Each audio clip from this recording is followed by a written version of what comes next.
Good morning, brewers. It's Friday. We're getting fucked up on Fucked Up Friday with True North White IPA. Someone on the comments, I'm telling you, you use those comments, you ask for shit, and voila, here it happens. They heard, oh, you always talk about this True North, and I heard you even won a medal for it. And I'm like, oh, I'm so modest. Also, saying you're modest doesn't make you modest. Anyways, it's a good one. We had it at one of our Flatlanders festivals. I quite enjoy it. I've drank probably 200 liters of this, so I took a break on it. And what is a white IPA? So white IPA is, well, really a wit IPA, so it's basically a combination between an American IPA and a Belgian wit. So that's why we have our Mangrove Jacks M21 Belgian wit, 2 packs. This is a 6.5%er, 6.8 according to this. So we're gonna use 2 packs. So we got 2-row, white wheat, Munich, flaked wheat, Carapils, and then I only used, why is it called True North? I only use hops that sound cold or Canadian. So I've got Northern Brewer, Chinook, Glacier, and Mosaic, because we are a mosaic of cultures here in Canada, and we love it. All right, let's get it done. So we'll get Trav to have a look at our water chemistry, and remember, don't match my water chemistry perfectly unless you're in Winnipeg, or this is gonna take you on some kind of crazy goose chase, all right? So I've already done that. We got some chloride gypsum Epsom in there, 1 ml of lactic, so I've already put that in there. We got our mash, we're up to temp, we're gonna mash at 150. So let's fucking give her. So you can see I'm starting at 152. This is gonna drop our temp a bit, so then we're gonna bring ourselves down to 150 on our Brewzilla afterwards. And we got our other Brewzilla over there for our Sparge water. I'm in a rush today, so I'm actually gonna bother to treat my Sparge water hot. And as usual, I'm gonna reuse this bag later for our spent grains. Give that a little stirry poo. We shot for, I'd like this one to be a little bit hazy. And I had it clear pretty good last time. So this time we're going 5.64 with our pH.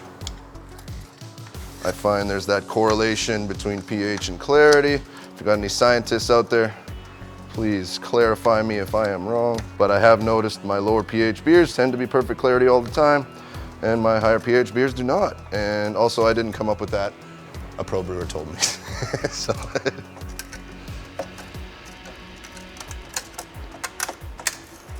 All right, and that's that. We're gonna close her up. Get our recirculation on, which, is it on already? It is on already. Look at me, prepared. Okay, I'm actually gonna shut it off for a second.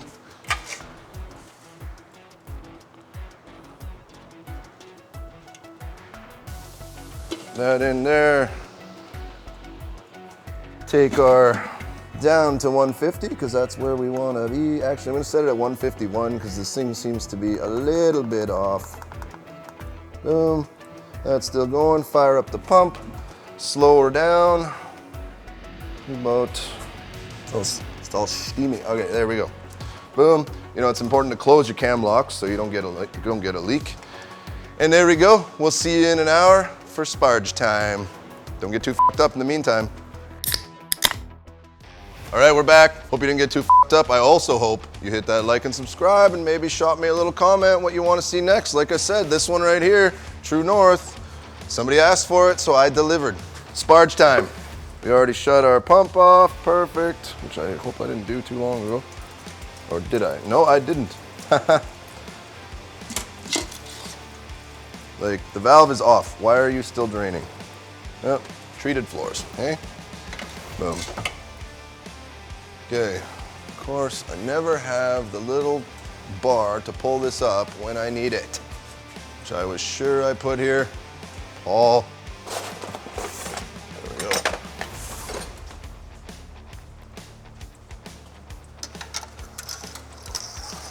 So being as this is the Gen 4, we're gonna put it on the first set of feet and start transferring. Obviously, you don't need a second Brewzilla to heat your Sparge water. You don't even need to actually heat your Sparge water if you don't want to. It'll just make your brew day a little bit longer. Most folks will just have a pot on the stove or some kind of thing like that. We got our trusty 2 liters and 2 gallons of Sparge, so that's 4 of these suckers. All right, while that's doing that, we can crank her up to a boil. Some folks will actually start doing this, you know, last 10, 15 minutes of boil. It's called mash out. As long as you don't get over 175 while the grains are still in there, you are golden. So if you want to save even more time, you can go ahead and do that. All right, now we're past the edge. Oh, hot, a little hot.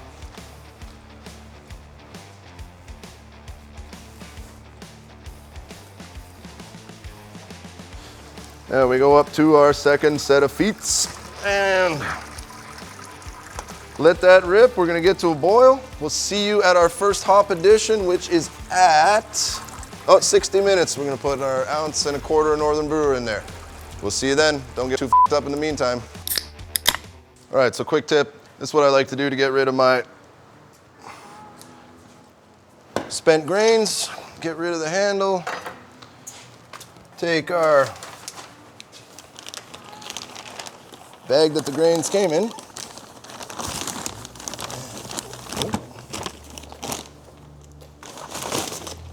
And just give her the old dumper.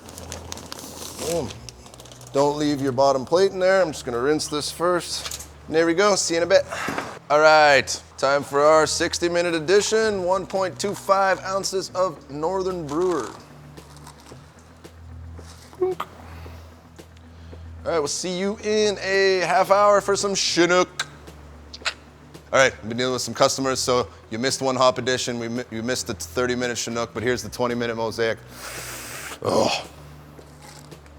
See you in 5 minutes. All right, 15 minutes, Glacier. Don't use this one very often. A little earthy. Think it'll go well with the wit side of our wit beer. See you in 5 minutes for chilling. All right, time to hook up our chiller for that pre-sanitize. We'll pull out our handy dandy. What? Why? One of these days, I'm gonna quit this shit. All right, do our pre-soak here. Open her up. Get her in. If you have a flimsy hose like this for this, I like to just do that. You know, don't clamp it down because then you'll be f***ed, but at least this ain't going anywhere. Fire that up. Get our pre-sanitize going. I actually already ran boiling water through this, but worthwhile doing no matter what. So what do we have? At our 5 minutes, we got our other half ounce of Chinook. We have our ounce of sweet orange peel and half an ounce of coriander. So we'll weigh that out. All right, there's our Chinook. Here's our orange peel.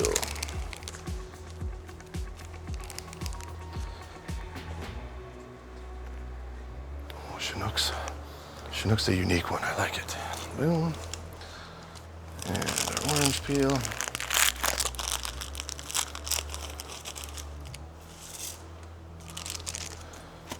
And we're gonna smash up some coriander in the bag and weigh out a half an ounce.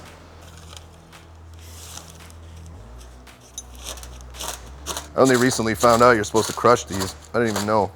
I've always just added it uncrushed. I can smell it. All right, where's my little cup? Sorry folks, we just had a bunch of customers in and I don't have very much staff today, so I'm a little bit out of sorts, a little bit not 100% fully into what I'm doing right now. All right, half an ounce. Oh, I've never smelled a bag of straight coriander before. Whew, that smells good, different.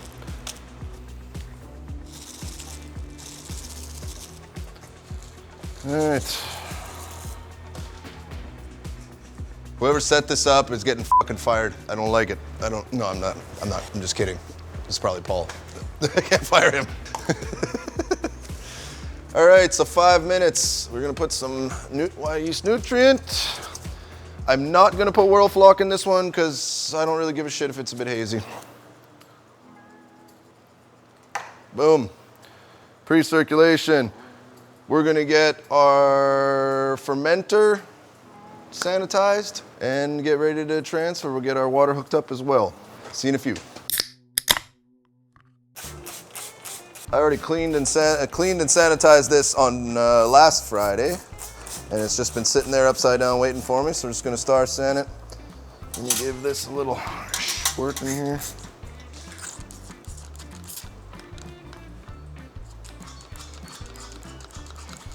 And wouldn't you know it, chill time. Yes, I hear you. My hands are wet. Boom. Boom. Okay. Kill our heat. Dry our hands, put our gloves on because we're gonna hook up the hose to the back of this chiller and it is already smoking hot. So we don't wanna burn ourselves. I burned myself enough times and we fuck up so much shit that, this is one thing you really don't wanna fuck up. Beer that isn't how you wanted is one thing. Big old 3rd-degree burns on yourself is another thing.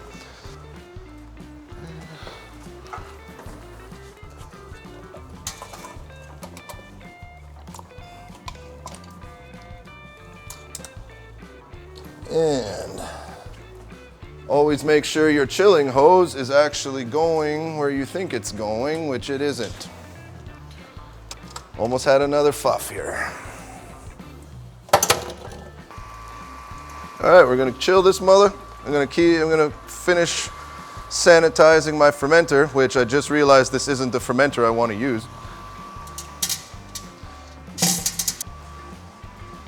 This is the fermenter I want to use today. Brewzilla all-rounder. Get a bit of pressure going. And I just realized we sold our last valve for the hop bong, so I'm not actually going to be able to use it. But I like these. I'm going to do all my dry hopping at full Krausen anyway, so we should have minimal oxidation. We'll still be able to do our full pressure transfer. And that one's Noah's, for fuck's sake. Where's mine? Oh, there it is.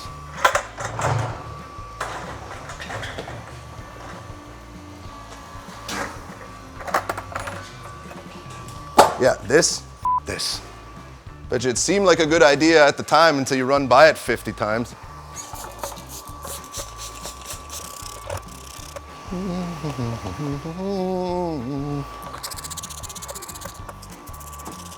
All right, let that marinate there for a minute.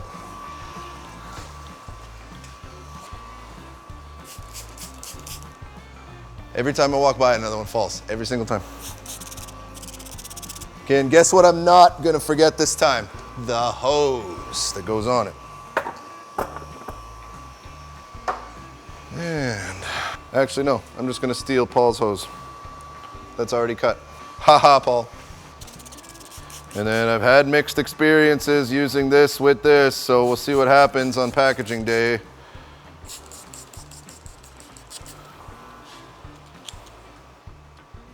It goes on the red one, yeah.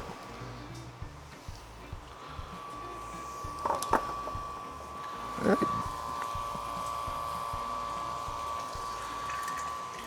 So I'm not gonna make you watch this go all the way down. We're gonna wait. It's gonna be about another 5-10 minutes.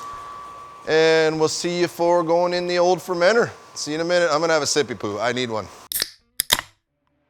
All right, we are ready to transfer. I'm gonna put a glove on. No glove, no love, they say.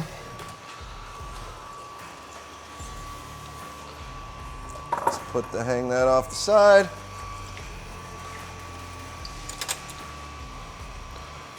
Pinch that off and get it in there. We'll bring this a little bit closer.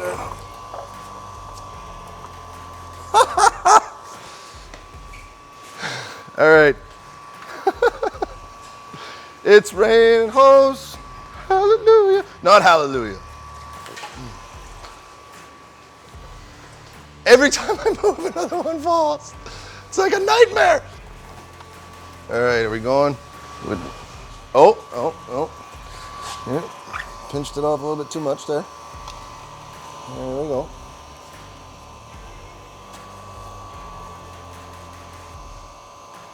All right, I guess I'm just gonna hold this.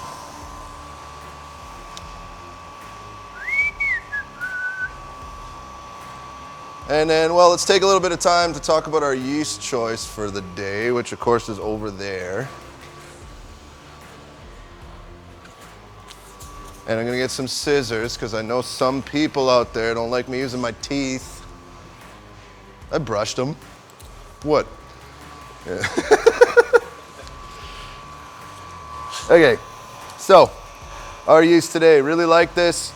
I don't know if it's the same as Wyeast 3944, which I use if I'm doing the liquid yeast thing. Belgian Wheat M21 from Mangrove Jacks. I absolutely love the Mangrove Jacks shit. My only complaint is that it's pretty sure it's impossible to get pro-sized pitches. I like to use this for some pro beers. Medium flocculation, and what's the high? 18 to 25. And I noticed that with this yeast, the higher you ferment it, like when we did this over at Sukrum's for Flatlanders, it fermented at whatever temperature it was in like June in the back of his brewery, which is hot as fuck. So like it may have fermented as high as like 26. And the higher you ferment it, the higher temperature you ferment it, the more Belgian it tastes, whatever that means to you. So I'm gonna bring it, probably I'm gonna ferment this in the office where it's warm, warm, warm, and at least we'll get some of that Belgian character that's still gonna shine through despite our large dry hop. Because if you don't have the Belgian character, it's not really a white IPA. It's gotta be a good symbiosis of the two styles, okay? That's what's really important if you're designing a wheat beer, a white IPA recipe or a wheat IPA. So this is gonna be the thing, and then yeah, we're gonna pitch the yeast, and mercifully we got one brew down for the day. Cheers.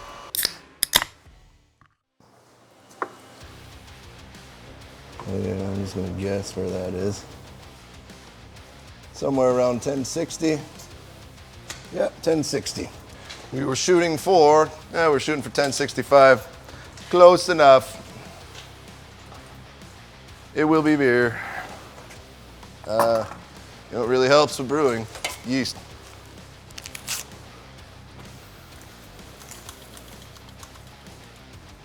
Two packs of M21. Bam. Close her up. 2 weeks later.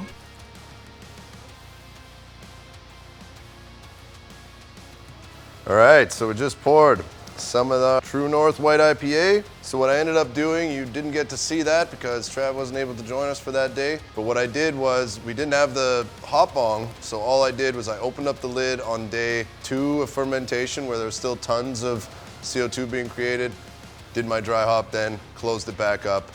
Then we did the closed transfer using the spunding valve into the keg, and now we have this beautiful brew.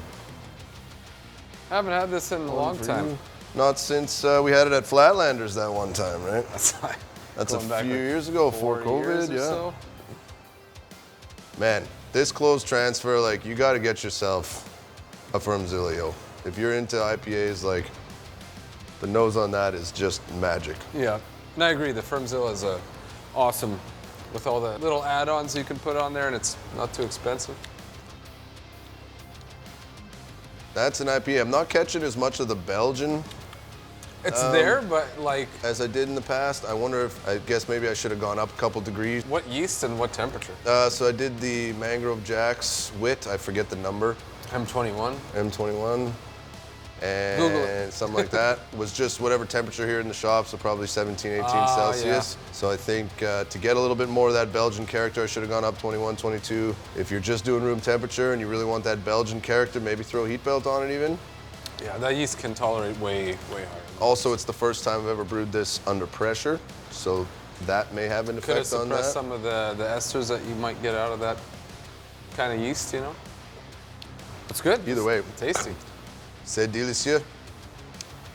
C'est bon. Yeah, I like it. I don't like your hop schedule, it's too complicated. But it tastes good. It is very complicated. If you want, like, if you ask nice, Paul will make you the recipe, but it is, the hop schedule is a royal pain in the ass. If you ask nicely, I'll print this and out and give it to Kev. Or Noah. There we go. Either way, this is good. But yeah. Can't argue with the results. I could easily get f***ed up on this. And I just might. Yeah, look at that nice lacing too. Gotta love that lacing. Nice, nice. Yeah, good job, Brad. This tastes good. Solid. All right, hit that like and subscribe. see more brew ventures with me and sometimes Paul. I'm gonna get f***ed up. You should too, but not too f***ed up though. We'll see you next Friday. Cheers.